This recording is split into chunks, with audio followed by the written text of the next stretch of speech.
we had one participant send in videos, so thank you so much. We really appreciate it.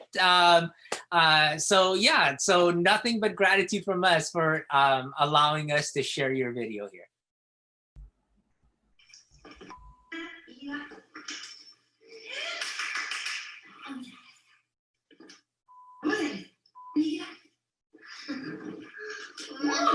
잘했어. 졸려. 종이 썰어서 미안해. 자, 너무 잘했어. 자, 이리와. 우와, 오빠가 너무 잘 들었어요. 이리와. 종이가 너무 잘했어. 종이가 진짜 속상했구나. 미안해. 엄마가 다시 뽑아줄 거야. 마지막이야. 이리와. 엄마 너무 잘했어. 와. 이리와. 너무 잘 들었어요. 잘했어. 끝. All right. So the feedback that we have to give, okay? Overall, mom did a really good job in that video. A couple of things. You heard a lot of beeps there. So we try to get rid of the child's name.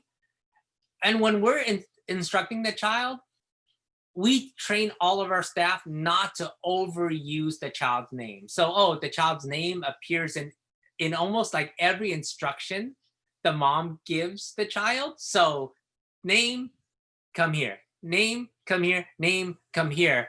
And you want to eliminate saying the name along with the instruction, because then what happens is that the name becomes useless. Like, it's attached to everything. So I stop paying attention to the name because it just becomes background noise.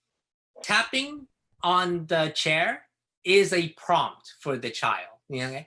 And like all prompts, we want to get rid of that prompt so that it's just our instruction that's going to get the child to come over to us. As was pointed out to me, mom also said one more time and then proceeded to do several more trials.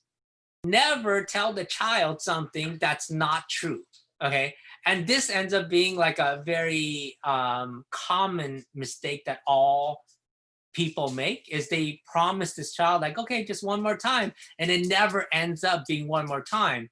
And so you lose credibility if you tell the child that.